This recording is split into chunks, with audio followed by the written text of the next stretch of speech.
whatever he was told. And he trusted liars and made good friends with liars. If he lied to Taylor, you are a best friend. And so people were lying, implicating people. So I look at that in exile, and I choose never to cross the river. I said, today, if I die, let me die. Who would like to follow me? A few commandos follow me. With commando knives, we bought in Runway Market. A few commandos taking risk. The risk that we took and installed interim government of Dr. Sawyer. And later, they begin to call us names. We attacked this country with limited weapons that were not previously with us, except knives. We got to Butuo, Christmas Eve, about went to 6 in the morning, and we saw a Muslim man going to the mosque. And I sent a few guys to bring him over to us. And when he saw those guys, he thought they were coming from the nearby town. And they called him to us. He didn't know we were all there in hiding among the bushes. And he came and we said to him, we are here to take over this town. Where is the commanding officer? He said, I'm living in the same house with the commanding officer. In fact, good news. We know that Kwangba did not die. We know Kwangba is alive. But they were last told that he died, but we are convinced that he's not there. I said, that's true, you're right. Kwangba is with us here right now. So he said also that the commanding officer left Monrovia like yesterday and brought more supply for the Christmas season. It was on Christmas Eve. They brought uniform, they brought guns, they brought ammunition and so forth. Rocket prepared grenades and everything. So we asked him to take us there. And he took us there and we lay on the doorpost. He knocked the door and the man answered, who was it? He called his name and the man opened the door. By the time he opened the door, we shot him in with a knife and operated on him. And that was how in his storeroom in that building, we now dressed fully with military uniform. We now took the RPGs, we now took the GMGs, the light automatic rifle, the M16A1 rocket launchers, everything they brought, we seized it. Then in the morning, there was no shooting. In the morning, the soldiers that had gone that day to look for the Christmas food, they came in. When they came in and saw us in new camouflage, they thought that the bossman had divided the uniform he brought from Monrovia. They didn't identify us until they came nearer. And when they came nearer, gun open and we killed them all. At least those who came to the town. Then we took the radio and called their headquarters, I think Ganta or so, and told them, Butuo is under attack by rebels. We are in control, but we only need few ammunition. And a few arms, because some of the arms brought in are not being given, and we need the tactical S3 men to come and take care of them for us. So now after we gave, they said they were coming. They will set ambush on a hill. It was raining on a very slippery hill. We set the ambush down the hill and we set the ambush up the hill and told them they shouldn't fire, but there will be fire on the hill. If we first initiate the fire on the hill, the soldier will have to run back, because all they will think is the attack is on the hill. They want to run back down and find a way, and then they will meet another suppressive fire. So, but the battalion that was coming, the unit that was coming, brought its own equipment, its own basic load and other ammunition thing requested for by the unit commander. I was speaking, I said it was a soldier man from the AFS speaking. So when they came, we ambushed them. Those who ran away, may God help them.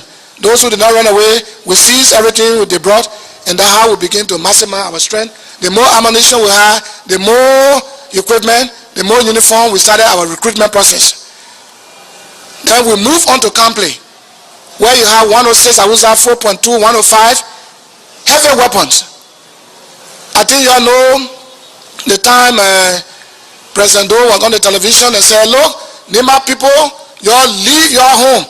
If you don't leave your home, you and the children will never be seen again. It was after that statement broadcast on the television and radio that he then dispatched all the deadly weapons to Nima County. Nima County was under siege. Nimakane became a battle zone. Who are you fighting? He sent all those equipment there. And so those equipment were based in Kample. And we decided to move on Kample. We moved on Kample. On our way, we captured one soldier who didn't know where he was going. I had to look for power in the morning. Early in the morning, we grabbed him and we interrogated him to tell us all the passwords. And he told us the passwords. And if you see my picture today in the newspaper, you will see me in the AFL jacket. And the singlet there is the executive mansion singlet. So we have all the singlets for all the different battalions, because many of them join us. And so if you were heading a unit here and I'm coming towards you, you would know truly that I'm a different man in your uniform, except you think I'm yours. I'm your own man, except the password.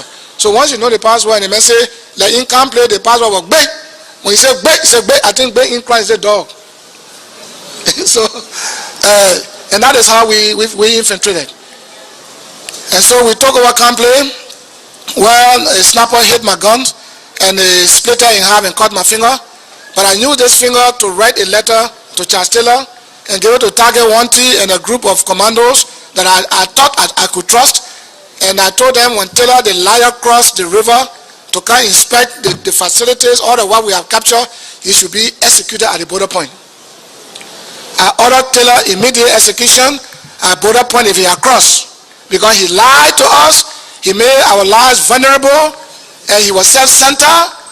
I could not work with him. Because in Libya, I asked him, look, as a planning officer, training officer, when we take power, what do we do? Do we take power and relinquish it in the democratic elections? Or do we take power and seize and hold power? And he said, he answered me by asking me questions. He answered us by asking more questions. We are in Libya. Nassau will say, yes, sir. Since Gaddafi took over 1969 from his uncle, King Idris, has he turned power over? We say, no, sir. He said, President Iyadima, when he took over as a sergeant, himself and Colonel Gaddafi, they were sergeants. And when he took over, he hasn't turned power over. Iyadima himself, has he turned power over? We say, no, sir. He said, okay, why should we take power and hand power? He said, look, the ACLDL, he said a group of Liberians in America, he called names. He called Harry Greaves. He called many names. He said, these people, on the other hand, are giving us support, financial support. But they want me and you to go and sacrifice our lives. You get injured in battle or you get killed in battle, then we'll come and give them. He said to us, monkey will not work and bamboo draw.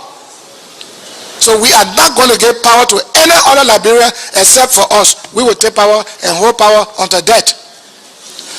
Then he said to us again, he said, gentlemen, I know that a lot of you, that was before coming to Liberia to evade.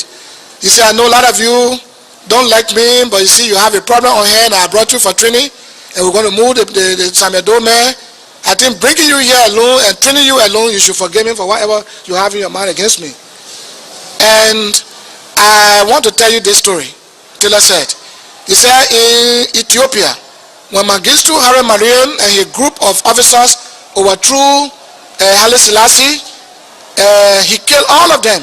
There was a state program to which all of them were to attend, and all the provisional ruling council people gathered there waiting their commander-in-chief to arrive. He instead sent a group of armed men and they massacred those provisional ruling council men. I don't know what he really meant when he said this story. But he later said to us that it's not going to happen to you. I'm not going to do it to you. But then why did you say the story?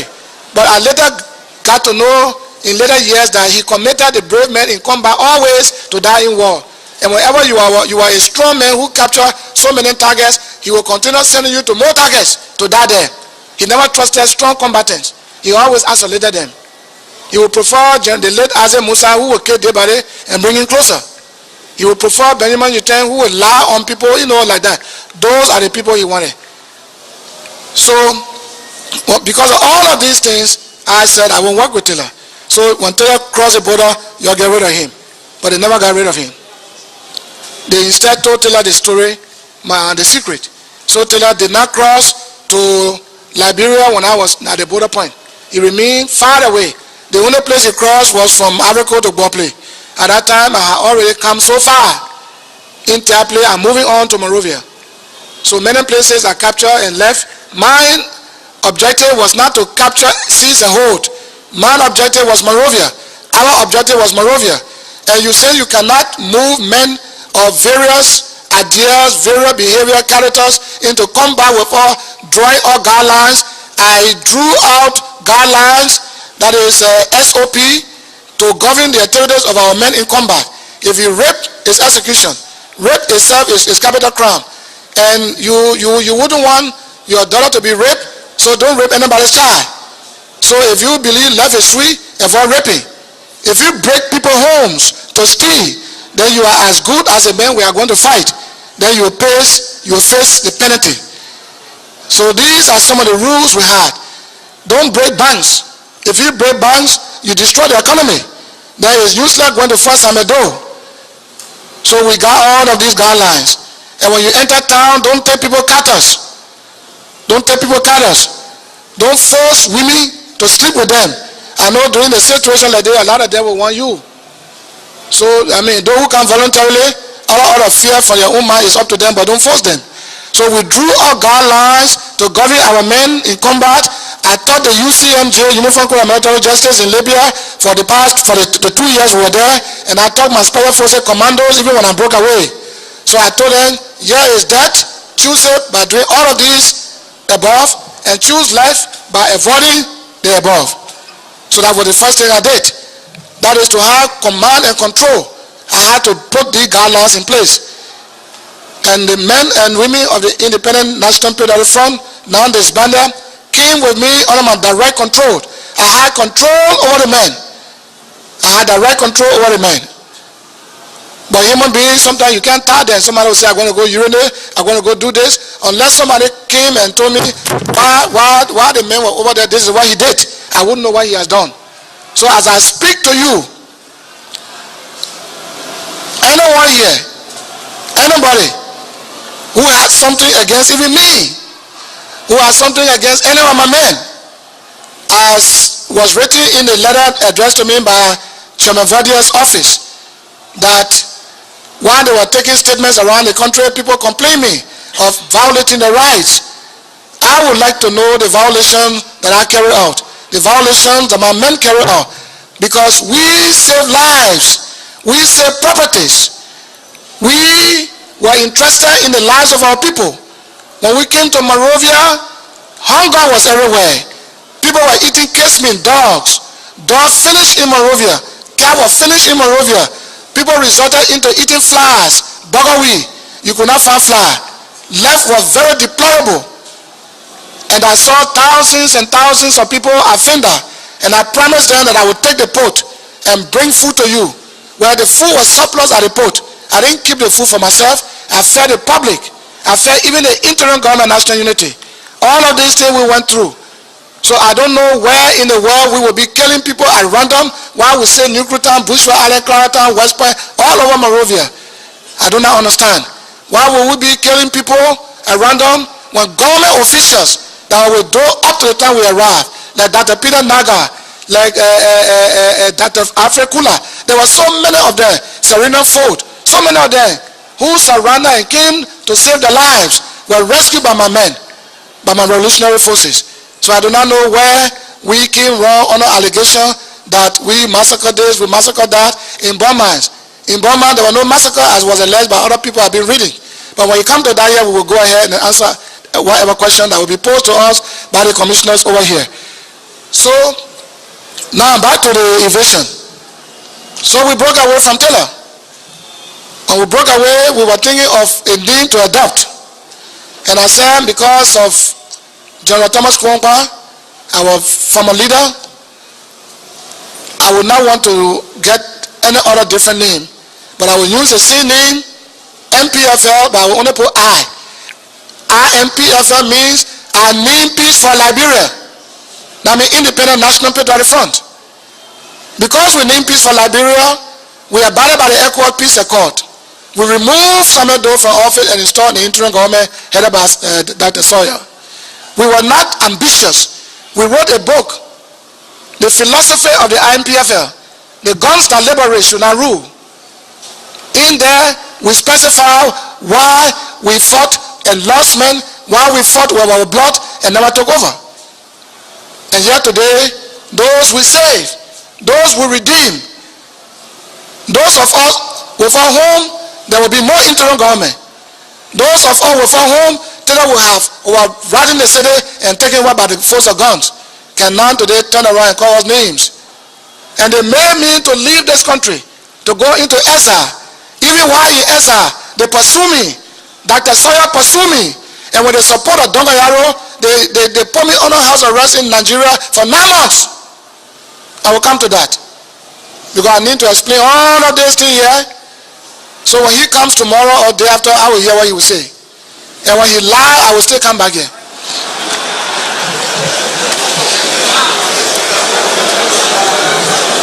And so we adopted the name Independent National Patriotic Front of Liberia with all of our rules put into place. And I told the men, we are going to Monrovia. Our objective is not to seize and hold. Our objective is to remove the government and install an interim administration. If we would like to contest to be president, we must go through democratic means. Let the people of Liberia decide. But not to take guns and overthrow and compensate yourself with the throne. So that was our objective. So we came to Monrovia. We fought many battles. We captured many garrisons. And Banga, many places we fought. It's very interesting to also know that each group of us was fighting two forces. I was fighting NPFL, pushing me to Do to push him into Taylor. And I'm fighting AFL, fighting NPFL, Taylor fighting me, fighting AFL at the same time. And so, during one of the battles, I went to bed one day by 6 o'clock in the evening. The cold breeze hit me and I fell to sleep. And I had a dream, a vision. We're in Petro.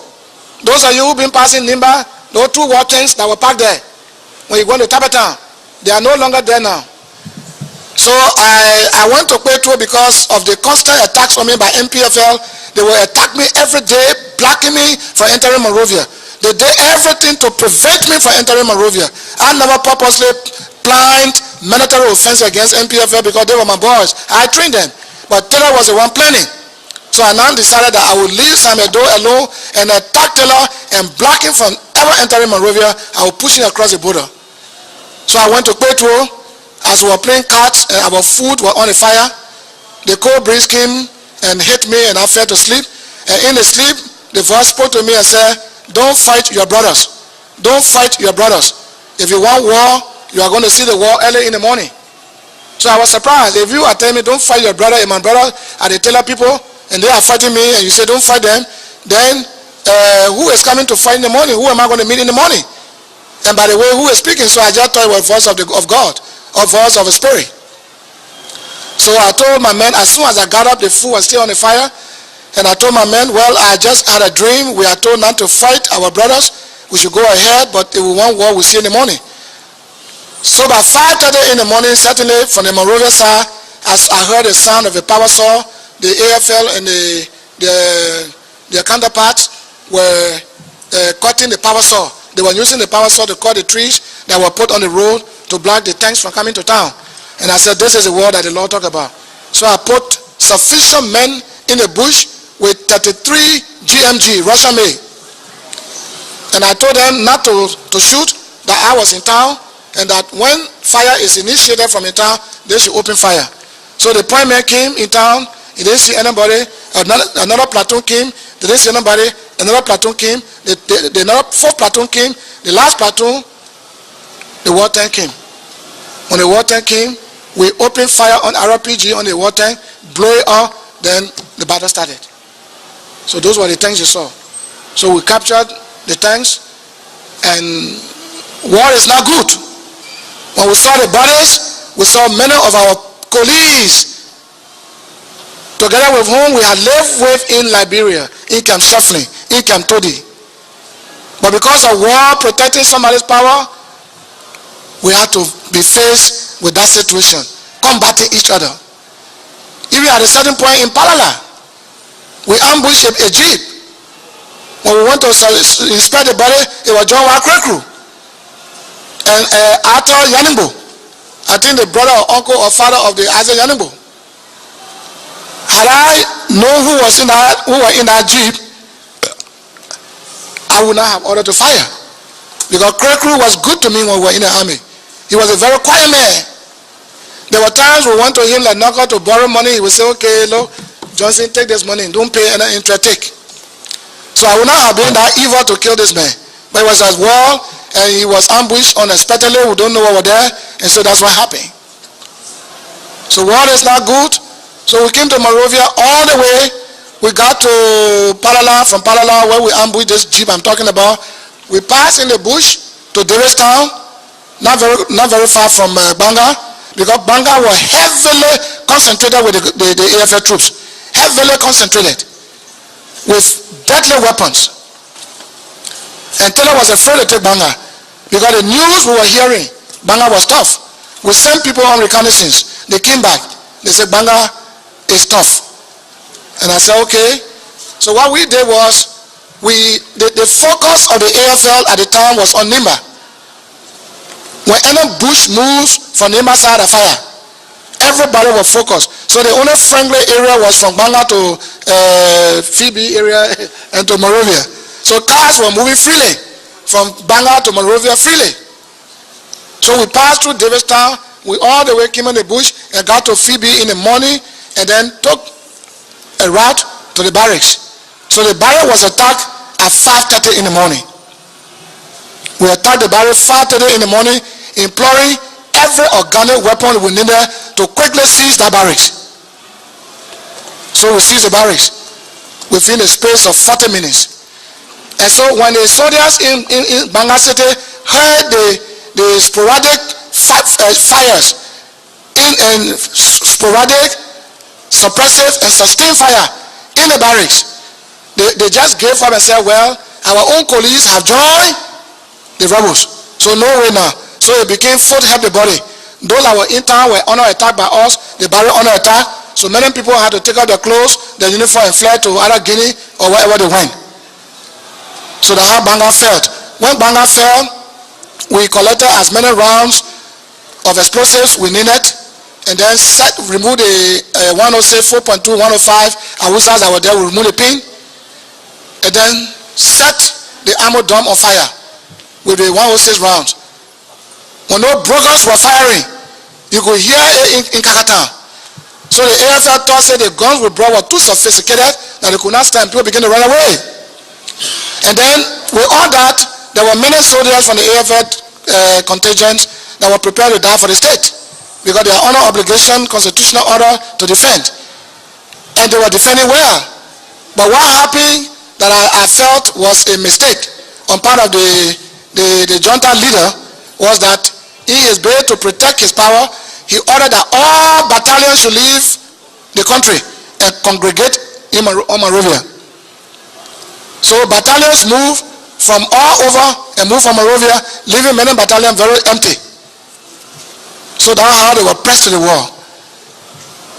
So we took Banga and passed by way of the bush. There were many times we left the road because fighting two forces was not a small thing to do. It was very, very tough indeed.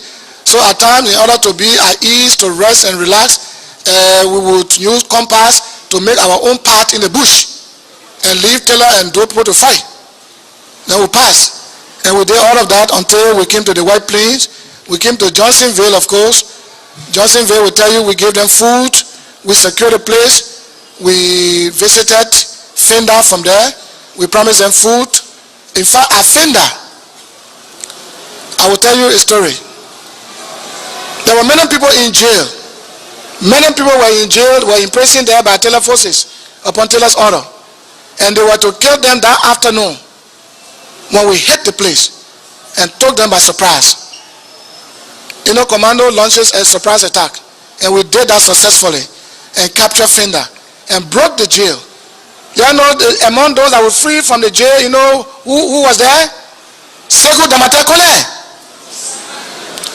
God used me to free Sekou Damate Kone, a Mandingo man, so that many years from that day, he also could be used to flush out the dictator Chancellor, to bring me home.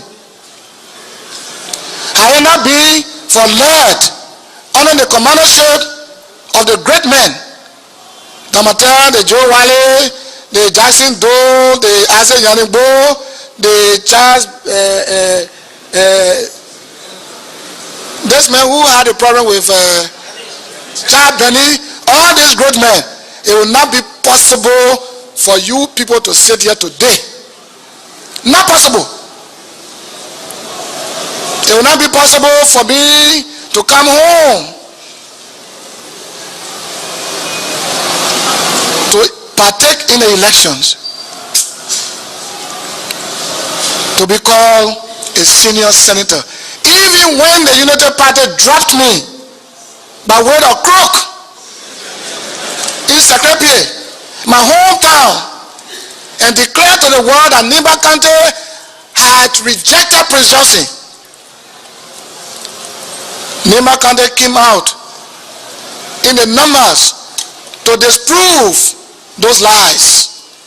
Nimba County came out and gave me the higher vote in the Republic of Liberia, making me the senior.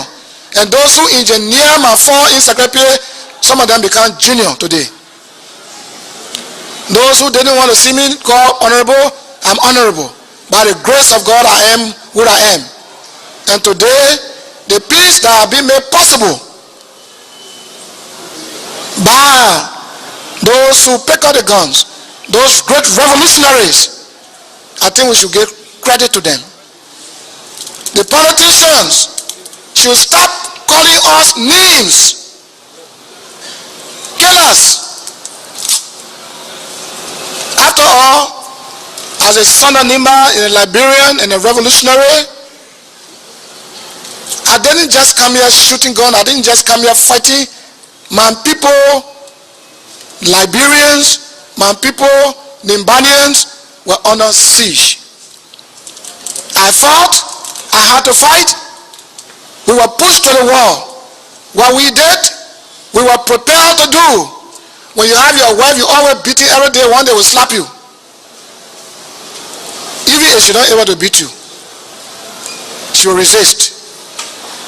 You know the story of 300 babies, 300 children, babies, that were taken from their mother's bosom in Nimba and brought here and paraded all over the streets of Monrovia, and eventually ended in dumping them alive in a well. They failed the well, the Doe regime. The government that's supposed to protect lives and properties of the people became the killers of the people. I could not stand to see my people be wiped away. When President Doe was on the radio telling the world Nimba people should leave their home. Leave their home to go where? I will kill them all, to include their children. No, we want to survive. We have the right to live. The Constitution of Liberia gave us the right to live and gave you the right to defend us, to protect us, to secure us. There was a state of anarchy created by Doe regime, and there was no choice left but to speak the same language of the bazookas. We were pushed to the wall. There were times in Liberia, there were times in Monrovia, you could see headless bodies. Body one side, the hair one side. Headless bodies of Nimbanians.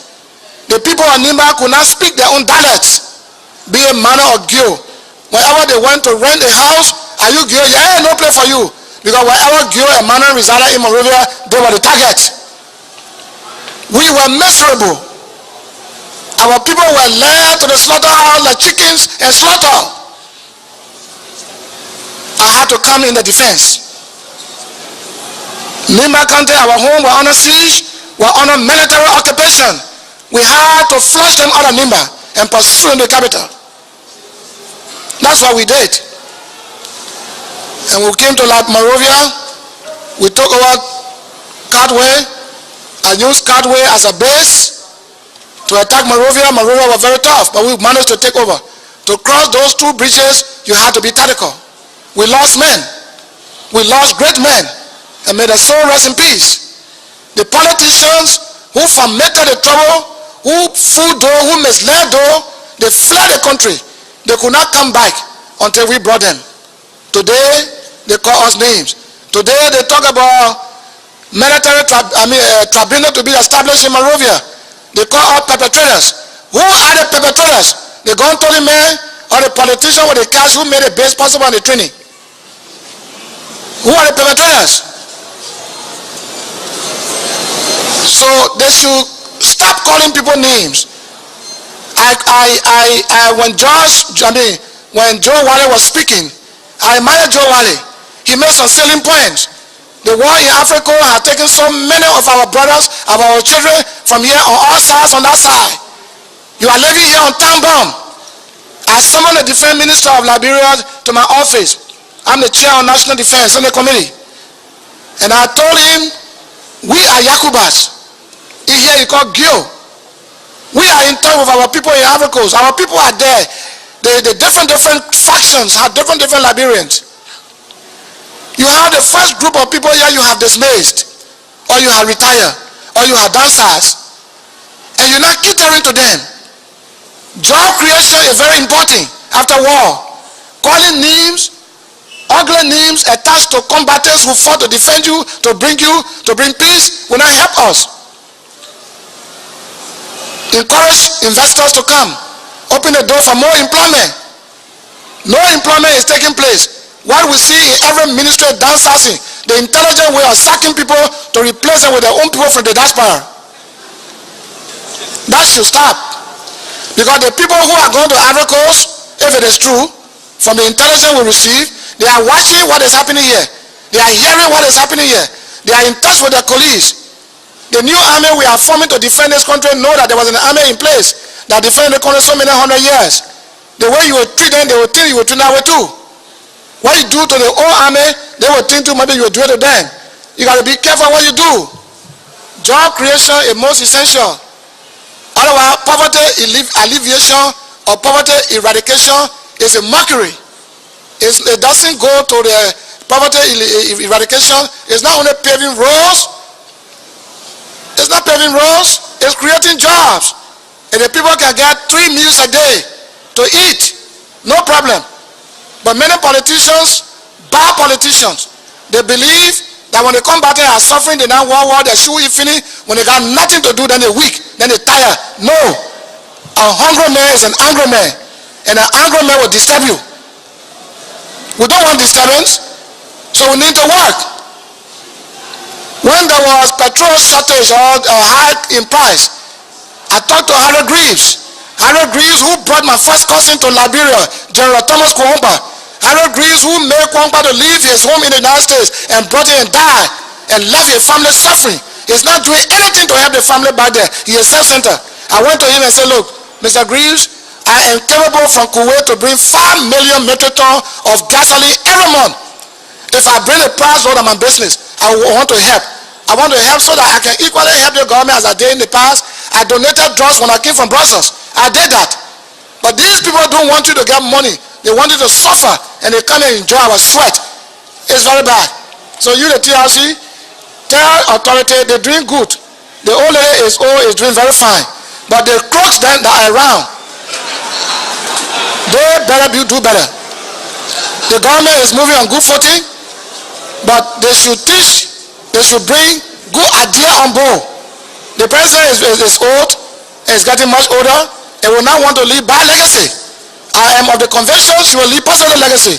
But those old crooks, let me tell you for example, how will you be ex-president of Liberia or interim president or ex-president, then you come again to become chair of Good Governance Commission? Which Good Governance Commission? When you are the head of state or the interim. You printed money signed by Barronta, and that money Barronta was not confirmed by the legislature. If a man is nominated and not confirmed, how dare he sign a legal tender note? All of these things. Then they come back and say, with all that Liberia cannot run. So they begin to recycle. Well, if you brought back that Amos Sawyer, good governor commission, bring back Sangaworo, the former head of state too, bring back Mose Blah, former head of state too. Ruth Berry cannot be brought because she's not well. Why you pick and choose? So we came and told Monrovia.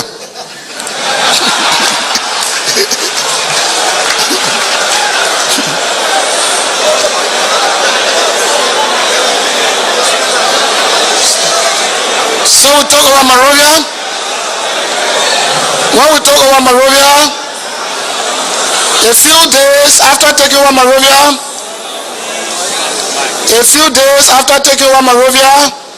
I was contacted by the diplomatic institution, and we discussed, and I was informed that Samuel Doe wanted to enter a truce with me. And I was also asked if I wanted to see the ambassador of that country I'm talking about, which I will not name. And I consented, and I met the ambassador, and we discussed. What was discussed had to do with peace. What was discussed had to do with supporting the ECOWAS peace initiative. And I dearly committed myself to it, and I said I would not violate the ECOWAS peace plan for Liberia. I will support it. And so I left the embassy, and I was given a Motorola. The reason I was given a Motorola to try to control, they gave me Motorola, they gave Taylor Motorola, they gave Doe Motorola, but in the interim, they had interest in installing Taylor as president. They were interested in Taylor, and they only gave a Motorola to monitor me and monitor Doe, but their interest was Charles Taylor. And what I was told that I complied with also was that when I took my missile on the Ducal Hill and pointed to the Banshee and BDC to fire, I was told that many civilians are taking refuge there, and I shouldn't shoot. It would be considered massacre or genocide. So I complied with that. I didn't do it. So Taylor too was almost at the university. We were at Ducal. We were at the football field, Busekwada. None of us could go on the ground that the place was overcrowded with civilians. And entering that mansion would be deadly. It would cause the death of so many civilians and children. And we shouldn't do that. So all of us obey. It was not out of weakness. Because if we could fight this battle from the border of Ivory Coast to Monrovia, who else could stop you? Everything you employ in the combat, you could employ it to enter, even if it meant bombardment. But we didn't do it. We had to consider human lives. So within that period, having contacted me, Thompson came, because I was told also that once Sally Thompson was going to come to me. So Sally Thompson came to me and saw the idea of a truce with Doe as proposed by the embassy. And I agree. I sincerely agree. And we met in Mother Douglas Church. And we discussed. And I told Thompson, well, go and tell Samuel Doe I agree. He went to the mansion and they discussed there, and Doe was very happy because he was engulfed on all sides. And the next day, Thompson came to me and told me to draft the truce. And I said, you drop it. He drafted it. I amended it. And then he took it to Doe to see. And he brought it. But in that agreement, we agreed to join forces to fight ECOMO. Whether I was really in position to fight ECOMO that I made to come here or not, well, that was Doe business to determine that. Whether I who brought August 24, 1990, the peacekeeping force for all over Africa, whether I will sign paper with Doe to fight peacekeeping force, then it was her business to determine whether I will be truthful to that truth or not truthful. And we agreed that all the charges leveled against me when I fled the country for treason should be dropped. And many things we discussed of mutual understanding. And Doe okayed it in the final draft, he okayed it. It was finally tapped and brought to me. And we took it to ECOMO headquarters and gave it to them. The place where it was mentioned that we should join forces to fight ECOMO, the ECOMO saw that in the agreement. And when Sally Thompson left, they called me. They say they're coming to see me. They say, is it true that you and those John to fight on your son here? I say, that what we sign. But in reality, I cannot fight you. Because if, your military might itself is one thing. And then if I want to go to any African country, it will not be possible if I join you to kill, the peacekeepers. So I said, that is not going to work with me. So you trust me, you depend on me. Still, they were still afraid. So that truth was signed. And in the truth, we mentioned that whenever a ranking officer from those side wanted to visit me, I should be notified. And the same with my group too. He should be notified. And don't give me more ammunitions in our bid to fight ECOMO. I requested for more ammunitions. And I gave him 500 bags of rice. Because the soldier he needed food. And so there was a schedule according to the agreement for me to visit BDC. So I visited BDC. That was the first time face to face we met after signing the truce. Where he said that the ECOMO was a CIA creation. And that he's being placed under attack because the CIA don't like development in Liberia. They like the American Liberian to build houses, to buy houses abroad with a contract for money to steal and carry abroad. But he though was taking ministry out of government homes and making development. They didn't like that. So they want to kill him. And he said to me, I did not stay here to fight you. I stay here to say no to American Liberian rule. Chancellor. That's why I stay here. Among many things we agreed on. Then I left. And another meeting was scheduled September 6. Between September 5 or 6. This time to the mansion. As time was approaching for my second visit to the mansion, I got word from Sally Thompson. Don't forget that Sally Thompson was a mediator. And he was not prepared to agree with many things that others were telling to continue fight. He was prepared for real peace. So I got word from Sally Thompson that don't come to the mansion. There is a plot to open a corridor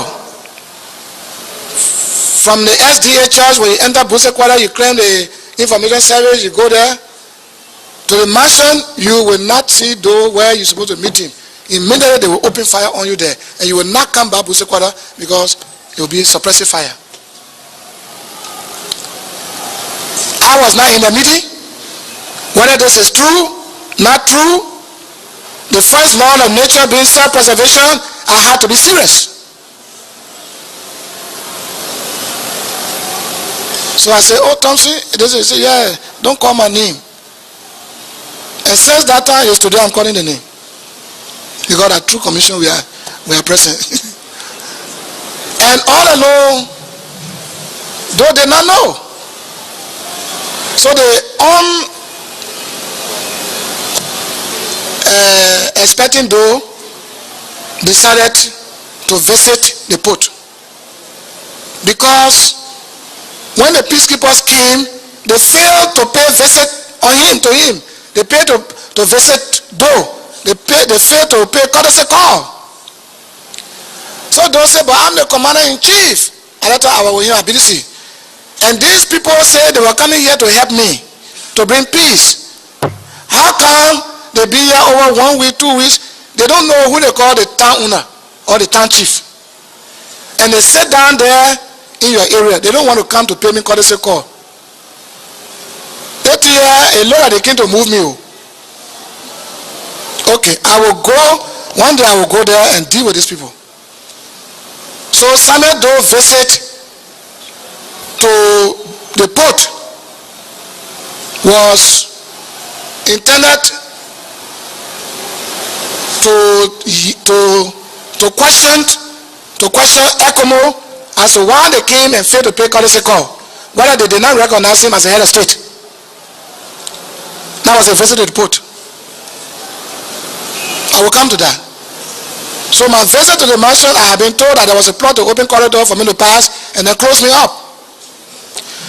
I don't know how possible that could have been, because I have men well equipped, tactically inclined,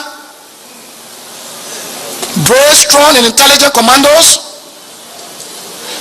who were willing to die for this country, to die for their leader.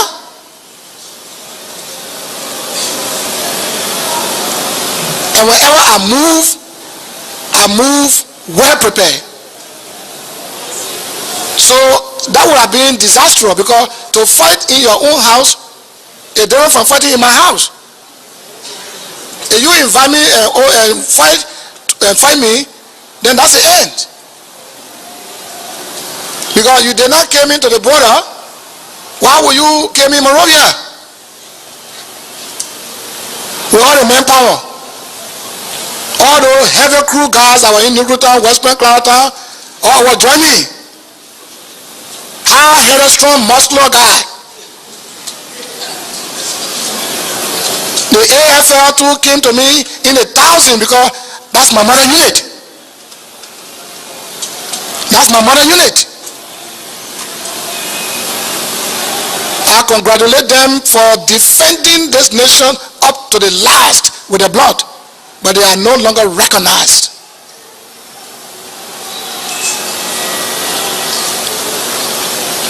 And so I abandoned my mission to the mansion. I stayed on my side. And Samuel Doe came that morning. He came, according to him, when he was before me being questioned. He said he sent Sally Thompson to tell me that he was coming to see me, in keeping with the truth. But Sally Thompson already had made a deal with the peacekeeping force to take him out of the country via my territory. So he was not in any more position anymore to come be a messenger. So when Sally Thompson came to tell me, he did not tell me, he went straight to the peacekeeping force to take refuge. So while I was thinking that Doe intruded, that he violated the truce that we signed, Doe has sent Thompson to let me know that he was coming. But I didn't know. And I was at the Island Clinic visiting the civilians that were hit by missiles sent by Charles Taylor or missiles sent by Doe. I opened that clinic. I helped Dr. Amici with more drugs, pharmaceutical drugs, given me by Ita Pharmacy. And we were paying the doctors there in the Redemption Hospital. We provided military camp beds. We gave food, pharmaceutical drugs. Many clinics in town, Dr. Cassettes clinics. The Korean man that was on Kelly Street, forgetting his name, he's no longer here. We help people a lot. But we cannot say we were Holy Spirit or we clean people. But we did a lot to help. And so Doe came to the port. And our soldiers that were stationed at the port singed at me and said, Doe is here. And he said, but speak to this commanding officer. And I spoke to the commanding officer from another African country whose name I cannot call. Not Quino, of course not. And he said, Doe is here. Are you aware? I said, no, I'm not aware. So I said, but then why did he come to my territory and broke the truth without telling me? So I'm coming. I sent for more reinforcement from my base. And they joined me. We got to the port. We didn't get to the port shooting, but we saw Sam Blade. Sam Blade, I think was a captain or colonel, he was with Doe. I knew him many years back. He was assigned to the mansion. Door was upstairs, and somebody was sitting in the car downstairs. And I asked him, Sam, why do you people come here and you didn't tell me? Are you not aware that we sound truth? Are you not aware that we sound truth? He said, truth will revel cannot hold. Sitting in his car, I said, get up and give me courtesy. He said, to whom? I said, okay, you disarm this man here. Same hard gun. Then he ordered his people to take my gun from me. In that space of time, I ordered two groups. One to deal with the group that was downstairs and one to go upstairs and deal with the group that was upstairs. Order all the peacekeeping forces there, their commanders, to come down, put their hands on their head and march inside the ship. From Quenu to all the officers, get on board your ship. And that's what happened. They got on board their ship and fighting started. I must say in this public manner that the peacekeeping force had the military capability.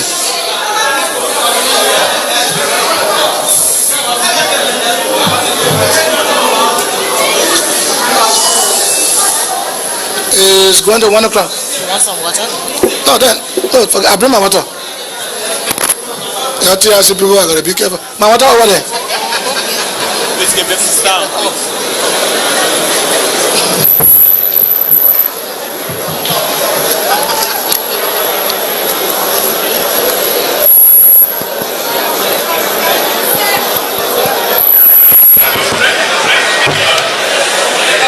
Hello, officer.